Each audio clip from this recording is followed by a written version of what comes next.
అమెరికాలో పెను సంచలనం సృష్టించిన చార్లీ కిర్క్ను హత్య చేసిన నిందితుడిని ఎట్టకేలకు పోలీసులు అదుపులోకి తీసుకున్నారు. చార్లీ కిర్క్ను హత్య చేసింది 22 ఏళ్ల టేలర్ రాబిన్సన్గా గుర్తించారు. కాగా రాబిన్సన్ ఓతా నగరానికి చెందినవాడిగా పోలీసులు చెబుతున్నారు.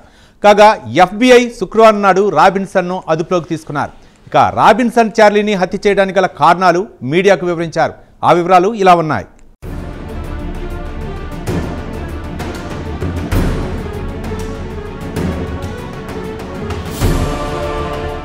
అమెరికాలో ప్రెసిడెంట్ డొనాల్డ్ ట్రంప్నకు అత్యంత సన్నిహితుడు చార్లీ కిర్క్ హత్య అమెరికాలో పెనుదుమారం రేపింది. ఊతా యూనివర్సిటీ క్యాంపస్లో బుధవారం జరిగిన ఓ సదస్సులో మాట్లాడుతున్నప్పుడు సుమారు 200 అడుగుల దూరం నుంచి రాబిన్సన్ గురిచూసి చార్లీని కాల్చి చంపాడు. బుల్లెట్ అతని మెడలోంచి దూసుకుపోయింది. కూర్చుని ప్రసంగిస్తున్న కిర్క్ అక్కడికక్కడే కుప్పకూలిపోయాడు. ఇక్కడ కాల్పులు జరిపిన తర్వాత రాబిన్సన్ హత్యకు ఉపయోగించిన రైఫిల్ను టవల్లో చుట్టి అక్కడే పొదల్లో పడేసి పారిపోయాడు. కాగా ఈ రైఫిల్ను పోలీసులు స్వాధీనం చేసుకున్నారు. చార్లీ కిర్క్ హత్య తర్వాత FBI నిందితుడి కోసం వేట సాగించింది. FBI హత్యకు సంబంధించిన ఫుటేజీ కూడా విడుదల చేసింది. అక్కడికి సమీపంలోని రూఫ్ టాప్ నుంచి కాలేజీ విద్యార్థి వయసు కల వ్యక్తి క్రైమ్ జరిగిన సీన్ నుంచి పారిపోతున్నట్టు కనిపించిందని FBI అధికారులు వివరించారు. అయితే సంఘటన జరిగిన తర్వాత రాబిన్సన్ అరెస్టుకు ముందు సుమారు 7,000 టిప్స్ FBIకి అందాయి.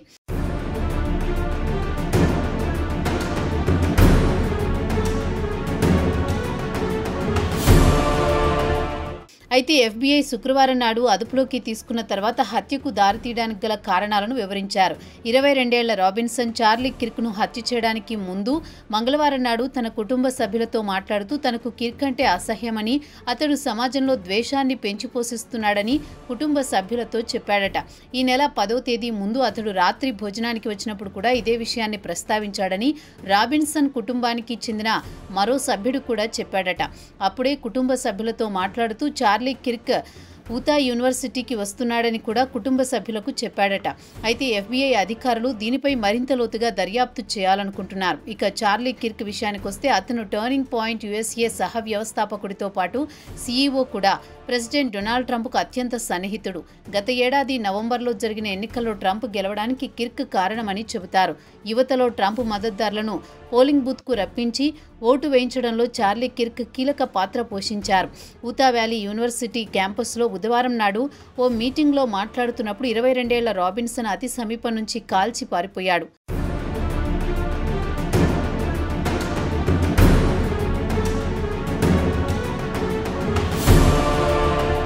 ఇక టేలర్ రాబిన్సన్ విషయానికొస్తే ఊతా నగరానికి చెందినవాడు. సుదీర్ఘకాలంగా తల్లిదండ్రులతో కలిసి నివసిస్తున్నాడని అధికారులు వివరించారు. రాబిన్సన్ను శుక్రవారం FBI అధికారులు అదుపులోకి తీసుకున్నారు. ఈ హత్య తర్వాత మీడియాలో పెద్ద ఎత్తున అనుమానితుని ఇమేజ్లు రావడంతో రాబిన్సన్ కుటుంబ సభ్యులు కంగుతిన్నారు. హత్య చేసింది తమ కుమారుడేనని తెలుసుకున్న కుటుంబ సభ్యులు వెంటనే అప్రమత్తమయ్యారు. అయితే రాబిన్సన్ హత్య చేసిన తర్వాత తన స్నేహితుడికి మెసేజ్ పంపించాడట. స్నేహితుడు రాబిన్సన్ తండ్రికి పూర్తి సమాచారం ఇచ్చాడు.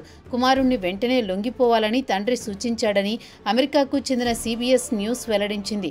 రాబిన్సన్ తండ్రి తనకు తెలిసి ఫ్యామిలీ ఫ్రెండ్కు వాస్తవాలు చెప్పి షరీఫ్ ఆఫీస్కు సమాచారం అందించారు. షరీఫ్ ఆఫీస్ FBI అధికారులు సమాచారం ఇవ్వడం, రాబిన్సన్ను అదుపులోకి తీసుకోవడం జరిగిపోయాయి. ఇక FBI మీడియా సమావేశంలో రాబిన్సన్ బ్యాక్గ్రౌండ్ గురించి కానీ, ఆయనకు ఏదైనా రాజకీయ పార్టీతో లింకులు ఉన్నాయా, అసలు హత్యకు దారితీయడానికి గల కారణాలేంటి అనే విషయంపై మీడియా ప్రతినిధులు గుచ్చిగుచ్చి ప్రశ్నించినా సమాధానం ఇవ్వడానికి నిరాకరించారు. దీనికి వారు ముక్తసరిగా ప్రస్తుతం కేసు దర్యాప్తు చేస్తున్నామని చెప్పి తప్పించుకున్నారు.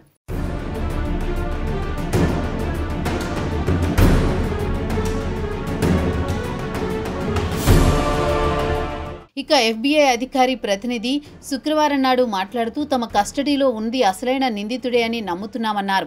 అయినా దీనిపై లోతుగా దర్యాప్తు చేయాల్సి ఉందని, అతడు ఎవరూ హత్య చేయడానికి గల కారణాలేంటో దర్యాప్తులో తేలుతాయన్నారు. ఇక ఊతా గవర్నర్ స్పెన్సర్ కాక్స్ తాజా పరిణామాలపై స్పందిస్తూ రాబిన్సన్ కుటుంబ సభ్యులను FBI అధికారులు ప్రశ్నిస్తే ఇటీవల కాలంలో రాబిన్సన్ రాజకీయం గురించి ఎక్కువగా ఆసక్తి కనబరుస్తున్నాడని చెప్పారని కాక్స్ తెలిపారు. రాబిన్సన్ బంధువు ఒకరు సంఘటన గురించి అధికారులతో మాట్లాడుతూ ఈ దాడి జరగడానికి ముందు డిన్నర్ చేస్తున్నప్పుడు కిర్క్ ప్రస్తావన వచ్చిందన్నారు. కిర్క్ గురించి ప్రస్తావిస్తూ రాబిన్సన్ ఆగ్రహంతో ఊగిపోయాడని, సమాజంలో కిర్క్ ద్వేషం పెంచుతున్నాడని రాబిన్సన్ అన్నాడని చెప్పాడు. ఊతా వ్యాలీ యూనివర్సిటీ కిర్క్ వస్తున్నాడని కూడా రాబిన్సన్ రాత్రి డిన్నర్లో మాటల సందర్భంగా అన్నాడని గవర్నర్ కాక్స్ చెప్పారు.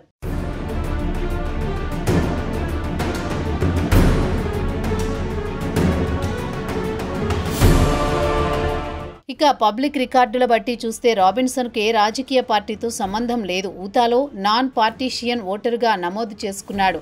అయితే ఆయన తల్లిదండ్రులు మాథ్యూ కార్ల్ రాబిన్సన్, తల్లి అంబర్ డెన్నిస్ రాబిన్సన్ మాత్రం రిపబ్లిక్ పార్టీ మద్దతుదారు ఓటరుగా రిజిస్టర్లుగా చేసుకున్నట్టు రికార్డులు చెబుతున్నాయి. అయితే గత బుధవారం నాడు ఊతా యూనివర్సిటీలో చార్లీ కిర్క్ మీటింగ్కు వస్తున్నట్లు రాబిన్సన్ తన పేరు నమోదు చేసుకోలేదు. కాగా చార్లీ కిర్క్ మీటింగ్కు సుమారు 3,000 మంది వచ్చారని మీడియాలో వార్తలొచ్చాయి. ఇక రాబిన్సన్ ఎడ్యుకేషన్ విషయానికి వస్తే ఊతా బోర్డ్ ఆఫ్ హయ్యర్ ఎడ్యుకేషన్లో డిక్సీ టెక్నికల్ కాలేజీ 3వ సంవత్సరం ఎలక్ట్రికల్ అప్రెంటిస్ ప్రోగ్రామ్ స్టూడెంట్ అని ఊతా బోర్డ్ ఆఫ్ హయ్యర్ ఎడ్యుకేషన్ ఒక ప్రకటనలో పేర్కొంది. ఇక రాబిన్సన్ గతంలో అంటే 2021లో ఊతా స్టేట్ యూనివర్సిటీలో ఒక సెమిస్టర్ పూర్తి చేశాడు. 2019 నుంచి 2021 మధ్య హైస్కూల్లో ఉన్నప్పుడు ఊతా టెక్ విశ్వవిద్యాలయంలో ఎన్రోల్మెంట్ చేసుకుని క్రెడిట్లను కూడా పొందాడట.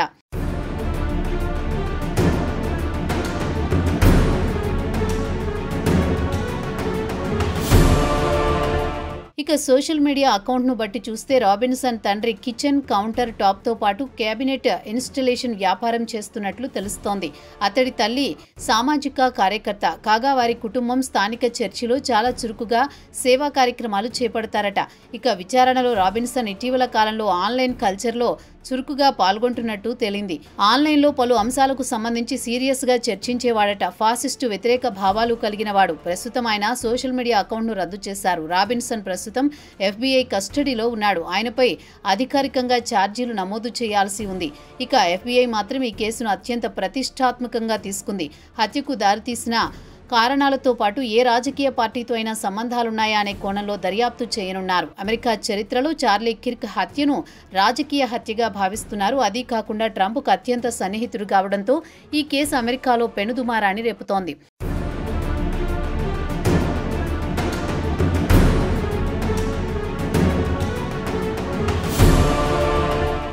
ఇక రాబిన్సన్ అరెస్టు బ్రేకింగ్ న్యూస్ కూడా America president Donald Trump morning television షోలో ప్రకటించారు. ఫాక్స్ అండ్ ఫ్రెండ్స్ షోలో శుక్రవారం న్యూయార్క్లో ఈ విషయం వెల్లడించారు. అరెస్టుకు సంబంధించి నిందితుడి దగ్గరి బంధువులు FBIకి సమాచారం ఇచ్చారని కూడా ట్రంప్ చెప్పారు. ఇక చార్లీ కిర్క్ హత్య గురించి కూడా ట్రంప్ అర్ధనెరి కంటే ముందుగా వెల్లడించారు. బుధవారం నాడు ఊతా వ్యాలీ యూనివర్సిటీలో చార్లీ కిర్క్ను అత్యంత సమీపం నుంచి మెడపై కాల్చి చంపారని ట్రంప్ చెప్పారు.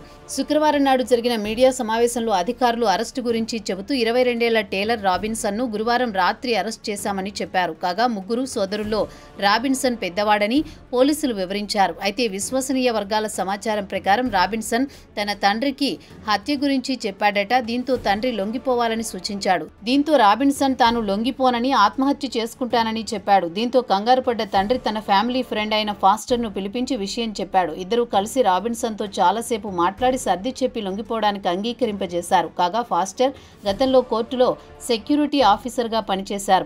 అతను వెంటనే US మార్షల్స్ను పిలిపించడం, రాబిన్సన్ను అదుపులోకి తీసుకోవడం జరిగిపోయాయి. ఇక రాబిన్సన్కు కోర్టు మరణశిక్ష విధిస్తుందా లేక జీవిత ఖైదు విధిస్తుందా అన్న చర్చ అమెరికాలో మొదలైంది. ఇక ఈ కేసు కోర్టులో ఎన్ని రోజుల పాటు కొనసాగుతుందో వేచి చూడాల్సిందే.